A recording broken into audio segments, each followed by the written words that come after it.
आप सभी को मेरा नमस्कार। तो आपका स्वागत है मेरी आज की नई दैनिक समसामयिकी में। पहला क्वेश्चन है, Bharat hydrogen for heritage project के तहत अपनी पहली हाइड्रोजन ट्रेन शुरू करेगा। ठीक है, कहाँ से कहाँ तक? जिंद से सोनीपत तक करेगा। ठीक हो गया। अच्छा, इसकी शुरुआत जो हो रही है 17 जुलाई को हो रही है। ठीक है, और हमें पता है कि नेट जीरो कार्बन मिशन का हमारा जो टारगेट है 2070 तक है। ठीक हो गया। अगला है, देखो कि जापान, कोरिया, यूएसए, कनाडा, ये हमसे पहले यहाँ पर चालू हो चुकी है ये ट्रेन, तो अब हम भी आ गए इस ग्रुप में शामिल हो गए हैं। ठीक हो गया।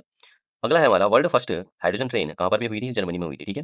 अगला क्वेश्चन है, आर्टिमस थर्ड क्रू का नेतृत्व करने वाली रैंडी ब्रेसनिक का संबंध किससे है? तो यूएसए से है। भारत की सबसे पहली स्काई कास्ट प्रणाली प्रारंभ हुई दिल्ली में। और हमें पता है कि कर्नाटक के नए सीएम कौन बने हैं? डी के शिव कुमार बने हैं। और भारत का पहला ब्लू बॉन्ड करने की घोषणा किसने की है? भारत का पहला ब्लू बॉन्ड करने की घोषणा किसने की है? सागरमाला वित्त निगम ने। ठीक है। अगला है, सुप्रीम कोर्ट ने सीबीएसई को तीसरी भाषा किस भाषा से शुरू करने का सुझाव दिया है? तो ये नाइन्थ। मतलब ये देखो, सुप्रीम कोर्ट ने सीबीएसई को तीसरी भाषा का मतलब ये होता है विदेशी भाषा। ठीक है, मतलब इंग्लिश आप मान लो। ठीक है, तो सुप्रीम कोर्ट ने सीबीएसई को तीसरी भाषा इंग्लिश को किस कक्षा से शुरू करने का सुझाव दिया है? ठीक है, तो सीबीएसई ने तो नाइन्थ से किया था। सीबीएसई ने किया था नाइन्थ से। ठीक है, लेकिन सुप्रीम कोर्ट ने ऐसा बोल दिया कि 9th से करने से अच्छा ऐसा है कि थर्ड क्लास से करो। ठीक है, तो थर्ड क्लास से इन्होंने क्या कर दिया? थर्ड क्लास से करने के लिए इन्होंने सुझाव दिया है सुप्रीम कोर्ट ने। ठीक है, हमें पता है न्यू एजुकेशन जो हमारी पॉलिसी है वो 2020 की क्या कहते हैं, ये किस कमेटी के तहत बनी थी? ये तो इस कमेटी कौन सी थी? कस्तूरी रंगन समिति थी। ठीक हो गया। लागू कब से हुई? 29 जुलाई 2020 से लागू हुई थी। ठीक है, हमें पता है पहली बार एजुकेशन पॉलिसी कब आई थी? 1968 में, दूसरी बार 1986 में, तीसरी बार 2020 में, तो तीन ही आई है। ठीक है। ठीक है, अगला है, मतलब क्या कहते हैं, एजुकेशन मतलब जो शिक्षा है ना, शिक्षा किसका विषय है? शिक्षा में होता है समवर्ती सूची का विषय है। ठीक है, पहले राज्य सूची का विषय हुआ करता था, राज्य सूची का विषय हुआ करता था। लेकिन अब जब 42वां संविधान संशोधन हुआ 1976 का, तो वहां से अभी क्या होने लगी है, हमारा समवर्ती सूची का विषय होने लग गया। ठीक हो गया। और हमें पता है कि 42वें संविधान संशोधन में 5 चीज हुई थी। ये देखो, ये वन, वन्यजीव, माप तोल, शिक्षा, न्याय प्रशासन, ये सब क्या आए थे? ये सब राज्य सूची से समवर्ती सूची में आए थे। वन, वन्यजीव, माप तोल, शिक्षा और न्याय प्रशासन। ठीक, अगला क्वेश्चन है, Hong Kong Asian under 20 athletics championship में भारत ने पदक तालिका में कौन सा स्थान हासिल किया है? तो सेकंड। हाल ही में भारत के सात्विक चिराग ने कौन से बैडमिंटन ओपन का युगल खिताब जीता है? तो Singapore. Logistic port performance index 2024-25 में ड्राई पल्प की श्रेणी में किसने शीर्ष स्थान हासिल किया? तो पारादीप पोर्ट ने। ठीक है, ओडिशा। भारत की अर्थव्यवस्था को वैश्विक स्तर पर एआई परफॉर्मेंस में कौन सा स्थान मिला है? तो फोर्थ स्थान मिला है। आषाढ़ माह शुक्ल पक्ष की द्वितीया को शुभारंभ हुई है हमारा क्या? भगवान जगन्नाथ की यात्रा। ठीक है, जो कि पुरी में है। ठीक है। अच्छा, कोसोवा वर्ल्ड टेबल टेनिस में सीनियर सिंगल्स का खिताब जीतने वाली सबसे कम उम्र की भारतीय महिला खिलाड़ी कौन है? दिव्यांशी। और बिग फाइव आपदा जो कि बैठक हुई है हमारी पुरी में। और हिंदुस्तान न्यूक्लियर लिमिटेड की देश में पहली सुगंध R&D सुविधा का उद्घाटन कहाँ हुआ है? मुंबई में। और केंद्रीय मंत्रिमंडल ने mobile phone manufacturing scheme MPS मतलब क्या कहते हैं, एमपीएमएस के लिए बजट 62,500 करोड़ बजट आवंटित किया है। ठीक हो गया। तो केंद्रीय मंत्रिमंडल ने मोबाइल फोन मैन्युफैक्चरिंग के लिए जो स्कीम है इसकी, एमपीएमएस जो है हमारी, उसके लिए बजट 62,500 रुपये क्या कर दिया है? आवंटित किया है। ठीक है, क्योंकि देखो 2025 में सबसे ज़्यादा निर्यात होने वाला उत्पाद जो था ना हमारे यहाँ से मोबाइल ही था। ठीक हो गया। तो इसलिए इसकी मैन्युफैक्चरिंग को और ज़्यादा बढ़ावा देने के लिए बजट आवंटित किया है। इसी ये जो क्या कहते हैं, एमपीएमएस जो बनाया गया है, जो मैन्युफैक्चरिंग जो स्कीम बनाई गई है नई, ये 2026 से लेकर 2026 से लेकर 2030-31 तक क्या करेगी? ये पैसा देगी, मतलब ठीक हो गया, कंपनियों को। ठीक हो गया, मोबाइल कंपनियों को प्रोत्साहन देगी। पहले 2.5% दे रही थी, अब ये कितने परसेंट कर दिया है? 2.5% से ये 5% कर दिया है। ठीक है। अगला है, चुमुर गाँव भारत का पहला मॉडल बॉर्डर विलेज बना है। ये कहाँ पर है? लद्दाख में है। रुद्रम सेकंड मिसाइल की विशेषता क्या है? जो एयर टू सरफेस है। ठीक है, सीबीएसई का चेयरमैन कौन बना है अभी? लोखंडे प्रशांत सीताराम। ठीक है। केंद्रीय मंत्री ज्योतिरादित्य एम सिंधिया ने मूंगा छिलके के लिए सैन्य हजौरी मिशन कहाँ लॉन्च किया है? तो असम। भारत में छिपकली की नई प्रजाति मैसलिना बिश्नोई की खोज हुई है राजस्थान में। भारतीय नौसेना ऑपरेशन सर्दन रेडीनेस 26 टू कहाँ आयोजित हुआ? तो कोच्चि केरल में। एआई डिजाइन वाली मोजुरोना 2 क्वांटम शिप लॉन्चिंग किसे किया है? किसने? माइक्रोसॉफ्ट ने। यूएनजीए के 81वें सत्र का अध्यक्ष नियुक्त कौन है? बांग्लादेश। अखिल भारतीय औद्योगिक उत्पादन सूचकांक का आधार वर्ष हो गया हमारा 2022-23। और युद्धपोत मालवन सेकंड का निर्माण किस शिपयार्ड द्वारा किया गया है? तो ये कोचिन शिपयार्ड के द्वारा। ठीक है, कोचिन शिपयार्ड लिमिटेड कोच्चि के द्वारा। ठीक हो गया। आईएनएस माही जो है फर्स्ट पहला युद्धपोत था हमारा। ठीक है। ऑपरेशन नासर ईरान ने शुरू किया। ठीक है। और क्या कहते हैं, 100वीं रामसर साइट कौन सी बनी है? सूरत उत्तर प्रदेश में। सुभाष कश्यप संविधान के जानकार 17 वर्ष में जिनका निधन हो गया है। ठीक हो गया, जानकार थे। ओवर नेशन वन कमेटी के मेंबर भी थे। ठीक है। प्रिंस ऑफ अस्तूरिया अवार्ड जीतने वाली पहले कौन बने हैं? ये मेसी बने हैं, लियोनेल मेसी। बिम्स्टेक राष्ट्रीय सुरक्षा प्रमुखों की 5वीं बैठक आयोजित की गई है, नई दिल्ली में आयोजित की गई है। ठीक हो गया। अच्छा, इस बार होस्ट नई दिल्ली में हो रहा है, अध्यक्ष इस बार अजीत डोभाल जी। ठीक है, बिम्स्टेक इसकी। ठीक है। अच्छा, बांग्लादेश, भारत, म्यांमार, श्रीलंका, थाईलैंड, नेपाल, भूटान, ये 7 लोग यहाँ इसमें शामिल हैं। इसकी स्थापना 1967 में हुई थी। हमें पता है ढाका में इसका क्या मुख्यालय है। ठीक है। 57 केजी में वर्ल्ड नंबर बॉक्सर बनने वाली भारतीय महिला कौन है? जैस्मिन लंबूरिया है। ठीक है। नॉर्वे चेस का खिताब कौन जीता? प्रज्ञानंद। आईसीसी की नवगठित गवर्नेंस रिव्यू कमेटी का चेयरमैन नियुक्त किया गया देवजीत सिकेरिया को। ठीक है। एडिनबर्ग स्कॉटलैंड में बैठक हुई है इस बार। ठीक है। अब बताए बीसीसी चेयरमैन कौन है? मिथुन मन्हास। ICC chairman Jay Shah. वकील से सीधे सुप्रीम कोर्ट में प्रमोट होने वाली दूसरी महिला कौन बनी? वेंकिता मोहन। ठीक है। Hockey mains under 18 Asia cup 2026 का खिताब जीता है भारत ने। लोकसभा स्पीकर ओम बिरला ने CPA India region zone second conference का उद्घाटन कहाँ किया है? ये चंडीगढ़ में किया है। फ्रेंच ओपन 2026 का पुरुष एकल का खिताब जीता अलेक्जेंडर ज्वेरेव ने। और रूस की मीरा ने महिला का जीता है। ठीक है। नई राष्ट्रीय यूरिया निवेश नीति 2026 के तहत इक्विटी पर रिटर्न क्या कहते हैं, की जो इक्विटी पर रिटर्न आरओई की न्यूनतम और अधिकतम सीमा कितनी तय की गई है? 12 से 16%। ठीक है। अगला क्वेश्चन है, शेफ महिला चैंप 2026 का खिताब किसने जीता? भारत ने। भारत का पहला न्यायपालिका एकीकृत वन्यजीव अपराध प्रबंधन सिस्टम हॉक लॉन्च किया है किसने? केरल ने किया है। आरटीएक्स से स्पार्क चिप लॉन्च किया है किसने? एनवीडिया ने किया है। और यूक्रेन के प्रधानमंत्री सरही कोरेत्सकू यूक्रेन के प्रधानमंत्री कौन बने नए? तो सर्ही कोरेत्सको बने हैं, राष्ट्रपति तो पता है ज़ेलेंस्की है और राजधानी कीव है इसकी, ठीक है? और रिवनबिया इसकी क्या है? करेंसी है यूक्रेन की, ठीक है? आज का एग्ज़ाम पूछ रहा है किसान आंदोलन एवं जनजातीय विद्रोह। देखो किसान आंदोलन सबसे पहला चंपारण में हुआ था हमारा 1917 में, जिसका नेतृत्व महात्मा गांधी जी ने किया था।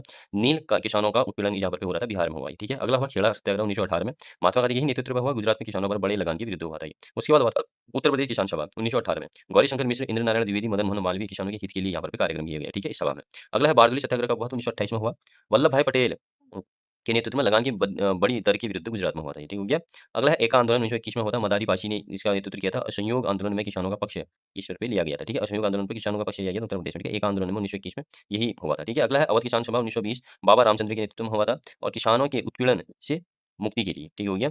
किसानों के उत्पीड़न से मुक्ति के लिए हुआ था, ठीक है? अगला है बिहार किसान सभा 1929 में बनी थी, स्वामी सहजानंद सरस्वती किसानों के हितों के लिए संस्था थी, ठीक है? अगला है तेभागा आंदोलन 1946, कप्पाराम भवन सिंह बंगाल में कृषि भागीदारी में 1/3 फसलों के विरुद्ध होता है, ठीक है? अगला है जनजातीय विद्रोह। देखो भील विद्रोह 1825 से लेकर 1831 तक हमारा ये चला था। सेवाराम इसका नेतृत्व कर रहे थे, पश्चिमी घाट पे ये हुआ था, ठीक है? तो भील विद्रोह मतलब सेवाराम, ठीक है? भीलों को क्या चाहिए? सेवा चाहिए, ये याद रखोगे। अच्छा सेवाराम, भील विद्रोह। देखो भिल्ल नहीं होते हैं भिल्ल, रामायण में देखा होगा आपने, रामलीला में भिल्ल भिल्ल का एक पात्र होता है। वो भिल्ल क्या करते हैं? राम की सेवा करते हैं, राम की सेवा करने के लिए जाए रहते हैं, ठीक हो गया? मतलब पहले तो हमला करने के लिए जाते हैं, लास्ट में क्या करते हैं? राम की सेवा, तो भिल्ले से आप ऐसा रख सको, राम सेवा, सेवाराम, ठीक है? पश्चिमी घाट में होता है, ठीक है? अगला है संथाल विद्रोह 1855-56 में हुआ था, सिद्धू कान्हू। संथाल तो सबको याद है, सिद्धू कान्हू कहाँ पर पे है ये? संथाल जनजाति कहाँ मिलती है ट्राइब से? झारखंड में मिलते हैं, तो बंगाल झारखंड वाले क्षेत्र में हुआ था। मुंडा विद्रोह, देखो मुंडा विद्रोह ये भगवान बिरसा मुंडा खुद को क्या कहते हैं, बिरसा मुंडा ने भगवान घोषित कर दिया था, ठीक है? 1899 से लेकर 1900 के बीच होता है ये, झारखंड में हुआ था, ठीक है? सन्यासी विद्रोह 1760 से लेकर 1780, इसका नेतृत्व किया था केना सरकार ने और द्विज नारायण ने, ठीक हो गया? ये भी बिहार और बंगाल के क्षेत्र में होता है। अगला है फकीर विद्रोह, देखो 1776 से लेकर 1777 तक ये हुआ था, मजनू शाह और चिराग अली के नेतृत्व में बंगाल में हुआ था, ठीक है? फकीर विद्रोह बहुत इंपॉर्टेंट है, याद रखना। अगला है चुआर विद्रोह 1718 में हुआ था, ये दुर्जन सिंह के नेतृत्व में हुआ था, बांकुड़ा बंगाल के क्षेत्र में। अगला है वेलुथम्पी विद्रोह, ये 1808 में हुआ था, 1808 वेलुथम्पी के नेतृत्व में और त्रावणकोर क्षेत्र पर भी ये हुआ था, ठीक हो गया? तो सबसे ज्यादा इंपॉर्टेंट है हमारा ये एका आंदोलन 1921 में हुआ था हमारा, बारडोली 1928, खेड़ा 1918, चंपारण 1917, उत्तर प्रदेश किसान सभा कब बनी 1918, अवध किसान सभा कब बनी 1920, बिहार किसान सभा कब बनी 1929, ठीक है? उत्तर प्रदेश किसान सभा 1918 याद रखना, अवध किसान सभा 1920 याद रखना, बिहार किसान सभा 1929 याद रखना, तेभागा आंदोलन 1946 याद रखना। संथाल विद्रोह का नेतृत्व सिद्धू कानू ने किया था, भील विद्रोह का सेवाराम ने किया था, मुंडा का हमारा बिरसा मुंडा ने किया था, बिरसा मुंडा ने किया था, ठीक है? फकीर विद्रोह याद रखना, मजनू शाह चिराग अली, सन्यासी विद्रोह कहना सरकार द्विजनारायण, चुआर विद्रोह दुर्जन सिंह और वेलुथम्पी विद्रोह वेलुथम्पी, ठीक है? अच्छा मुद्रा की पूर्ति माप जो है ना वो मैं आपको बताता हूँ। देखो मुद्रा जो होती है ना, क्या कहते हैं, वैसे तो 4 प्रकार की होती है, लेकिन अभी आपको एमओवी बता एम0 ही बताता हूँ, ठीक है? एम0 का मतलब होता है चलन मुद्रा, जो रिजर्व मुद्रा होती है, ठीक हो गया? चलन मुद्रा जो अभी चल रही, मान लो हमारी जेब में जो भी पैसा है वो एम0 के अंतर्गत आएगी। बैंकों की आरबीआई के पास जमा है, जितने भी आरबीआई बैंक के पास जो जमा पैसा होगा ना वो हो गया, और आरबीआई के पास अन्य जमा है, ठीक है? तो ये सब जो है एम0 में आती है, इसे रिजर्व मुद्रा, रिजर्व भी बोलते हैं, आरक्षित मुद्रा भी बोलते हैं, ये सब एम0 के अंदर आता है, ठीक है? एम1 के अंदर सबसे ज्यादा इंपॉर्टेंट है जनता के पास मुद्रा है, जो जनता के पास अभी जो मुद्रा है ना वो हो गई, प्लस बैंकों में हमने जो जमा कर रखा है वो, और आरबीआई के पास अन्य जमा, ये सब एम1 में आता है, ठीक है? जनता के पास आपकी जेब के अंदर जो पैसा है, और बैंकों की मांग जमा है, और आरबीआई के पास अन्य जमा है। याद रखना एम0 और एम1 में ये अंतर है ना, देखो ये तो चलन में मुद्रा, जो चलन में है अभी मुद्रा एम0 में वो आता है, ठीक है? और एम1 के अंदर तो जनता के पास अभी जो मुद्रा है, ठीक है? और बैंकों के पास हमने जो पैसा जमा रख रखा है हमने अपने बैंकों में वो, और आरबीआई के पास अन्य जमा एम1 में आती है, और एम2 में क्या आती है? एम1 मतलब एम1 का मतलब है ये, एम2 में ये जितना भी ये मैंने बता रखा है ये तो आएगा ही आएगा, प्लस डाकघरों के पास बचत बैंक जमा है, मतलब कि जो डाकघर ना हम पोस्ट ऑफिस में भी तो पैसा रखते हैं, वो भी जो है एम2 में आएगा। एम1 इतना तो आएगा ही, प्लस डाकघरों के पास बचत जमा है। एम3 में क्या आएगा? एम1, यही एम1 आएगा हमारा, मतलब कि जनता के पास मुद्रा, बैंकों के पास जमा है, आरबीआई के पास अन्य जमा है, प्लस व्यापारिक बैंकों की सावधि जमा है। सावधि का मतलब क्या है? फिक्स्ड डिपॉजिट, ठीक है? हम जो फिक्स्ड डिपॉजिट करते हैं ना सावधि, एक अवधि के लिए, उसे बोलते हैं सावधि जमा, और व्यापारिक बैंकों की सावधि जमा है, मतलब हम जो बैंकों में जो रख रखे हैं ना सावधि जमा वो, ठीक है? एम4 में क्या आएगा?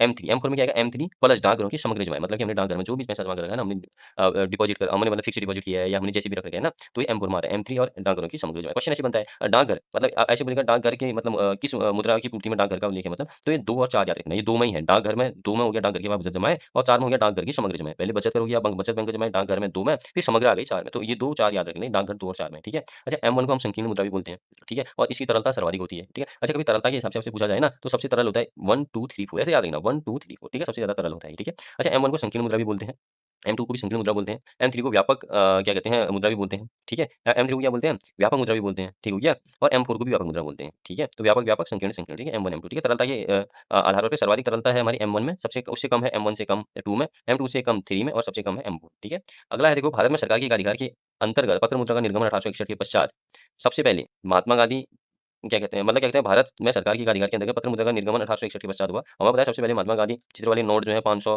जो है ना 1987 में आए थे, ठीक है? ये 500 के नोट में जो महात्मा गांधी का चित्र आया था, और 1996 में सभी नोट में चित्र आ गया था महात्मा गांधी का, ठीक है? पहले तो सिर्फ 500 के नोट पे था 1987 में। अच्छा सभी नोटों पर हिंदी और अंग्रेजी शहीद अगर हम भाषा की बात करें टोटल हमारी 17 भाषाएं मिलती है, ठीक है? अगला पॉइंट देखो कृषि से संबंधित प्रमुख योजनाएं। राष्ट्रीय खाद्य सुरक्षा मिशन हमारा 2007 का है, इसका उद्देश्य था चावल गेहूं दाल के उत्पादों में क्रमशः क्या कहते हैं वृद्धि करना, ठीक है?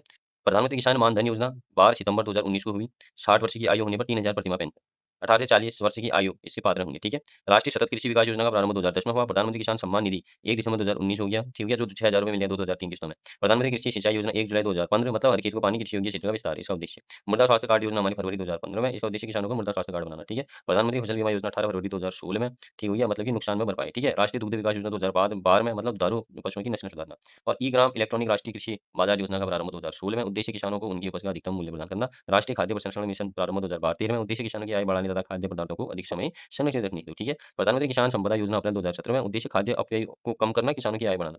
राष्ट्रीय कृषि विकास योजना 2007-8 में, राज्यों की कृषि तथा संबंधित क्षेत्रों में और अधिक धन वितरण के लिए प्रोत्साहित करना। प्रधानमंत्री मत्स्य संपदा योजना 10 सितंबर 2020 में, देश के गांवों का सशक्त बनाकर मछुआरों और मत्स्य किसानों की आय दुगुना करना, ठीक है। अच्छा, फटाफट देख लेंगे हम उत्तराखंड में चाय की खेती की शुरुआत, ठीक है। 1824 में ब्रिटिश लेखक बिशप हेबर ने कुमाऊं में चाय की खेती करने का सुझाव दिया था। सुझाव किसने दिया था? बिशप हेबर ने। कब दिया था? 1824 में। उत्तराखंड में चाय का उत्पादन सर्वप्रथम 1830 में प्रारंभ हुआ, ठीक है। 1834 में भारत में विलियम बेंटिक के समय एक चाय कमेटी का गठन हुआ। कुमाऊं में चाय की पहली खेप 1835 में लगी और अल्मोड़ा के समीप लक्ष्मेश्वर और भीमताल के समीप लगाई गई थी 1835 में, ठीक है। 1835 में टिहरी रियासत में चाय की खेती की शुरुआत की गई, ठीक है। अल्मोड़ा के लक्ष्मेश्वर में सर्वप्रथम फॉल्कनर ने बगीचा बनवाया और कुछ चाय के नमूने अपने साथ ले गया, ठीक है। फॉल्कनर ने हमारा कुमाऊं की चाय की समानता चीन से आयात होने वाली उलांग चाय से की थी, ठीक है। 1844 में जेमिसन ने देहरादून में सरकारी चाय बागान की शुरुआत की। जेमिसन ने देहरादून में सरकारी बागान की शुरुआत की 1844 में। 1843 में कैप्टन हडल्सन ने पौड़ी की गडोलिया में। 1850 में चीनी चाय विशेषज्ञ एशआई वांग गढ़वाल आया था।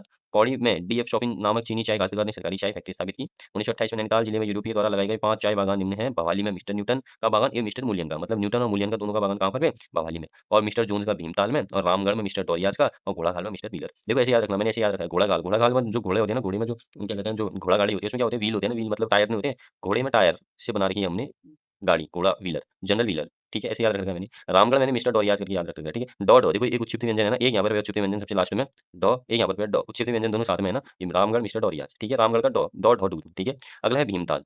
भीमताल में क्या है? मिस्टर जोन्स, ठीक है। आप ऐसे याद रख सकते हो, मिस्टर जोन्स भीमताल में, ठीक है। मतलब भीमताल में कौन है? मिस्टर जोन्स है, ठीक है। ऐसे याद रखना।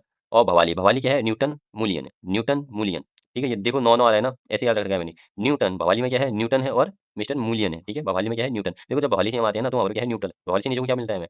मतलब न्यूटन जैसा मिलता है ना, तो इस तरीके से याद रख सकते हो। भवाली में न्यूटन है, ठीक है। न्यूटन है और मूलियन है। न्यूटन मूलियन कहाँ है? भवाली में, तो ऐसे याद रख सकते हो, ठीक है। बाकी अल्मोड़ा जिले का सबसे बड़ा चाय उद्यान मल्ला कत्यूर में था 1930 में, और बेरीनाग टी गार्डन बिष्ट परिवार द्वारा 1932 में जिम कॉर्बेट से खरीदा था, ठीक है।